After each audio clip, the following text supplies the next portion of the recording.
আমার বুবু কিন্তু আপনারে খুব ভালোবাসে। কত ভালোবাসি ওরা, আমি এক ফোঁটা ভালোবাসি না, আমি ঘেন্না। ও অভিনয় করে। শোনেন দুলা ভাই, আপনি যদি খালি একবার ফোন না ধরেন, বুবু পুরা বাড়ির মধ্যে পাখির মতো ছটফট করে। তোর দুলাভাই ফোন ধরে না, তোর দুলাভাই ফোন ধরে বলে আমার সারাদিন গালি দেয়। আমিও বলি আমার দুলাভাই ঠিক বলছি না দুলাভাই? এই তুই ঘরের কথা বাইরে বলস না, এমনিতেই আর ভাবের ঠেলায় আমি বাঁচতে পারি না, আবার মাথায় তুলব। আমি জানি আমার পাখি আমার কত ভালোবাসে। বাড়ির জায়গা তাড়াতাড়ি আর যাই একটু শরবত মরবত খাইস। হ্যাঁ, আমিও যাই, আমার কাম আছে। দুলাভাই ছাতাটা লয়ে যান। আমার শাহরুখ খানের মতো দুলাভাই এই রোদে পুরা যদি ছাই হয়ে যায় তাহলে কি হইব? ছাতা নিয়ে বাড়িতে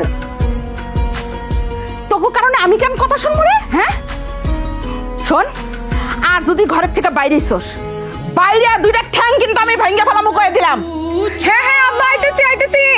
আমি রাখি, হ্যাঁ পরে কথা বলবো। কি হইছে?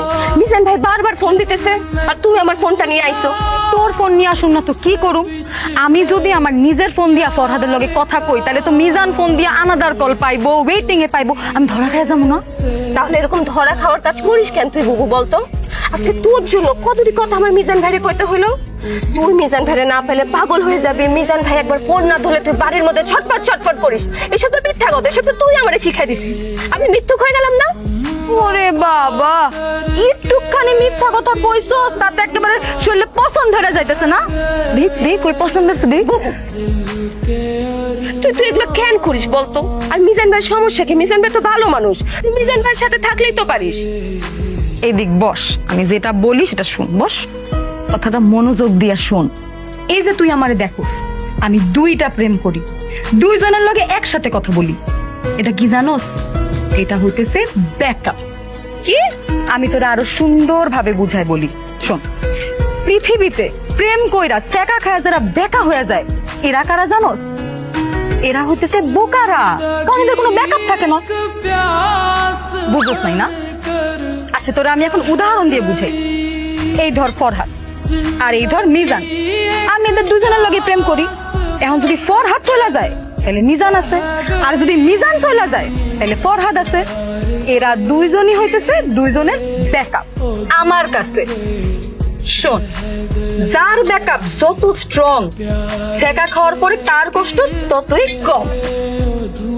বাপরে বাপ, বুবু আমার এত কিছু মাথায় ধরে না, আমি এত কিছু বুঝি না।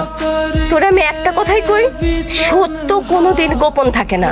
সত্য সত্যই, কারণ সত্য একদিন না একদিন প্রকাশ পাবে।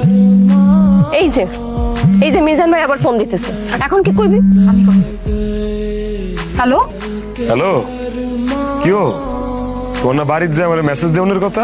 কেমনে মেসেজ দিমু? বাসায় আইছি, আয় হুনি যে আব্বার প্রেশার নাইমা গেছে। এরপরে আমি তাড়াতাড়ি করে শরবত বানায় খাওয়াইলাম, মাথায় পানি ঢাইলা দিলাম। যত যাই বলো, আমি তো আমার বাপের আগে কাউরে বসাইতে পারবো না, তাই না? আমার বাপ তো সবার আগে। আরে না না, কি কও? আব্বাই তো আব্বাই, আব্বার জায়গা কেউ লইতে পারবো? আমি তো কোনদিন কই নাই তোমার আব্বার জায়গা আমার দিতে। ঠিক আছে। লাল পড়ছো? হায় হায়, মিললো কেমনে? আমিও তো লাল পড়ছি।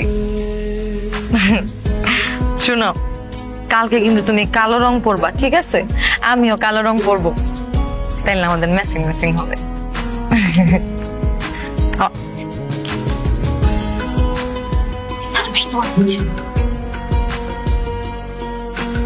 শুনো ফরহাদ, ওই যে আখি আছে না, আখির এমন জ্বর আসছে, আমি যাই ওরে একটু ওষুধ খাওয়াই দিয়ে আসি। হ্যাঁ, তারপরে তোমারে ফোন দিতেছি।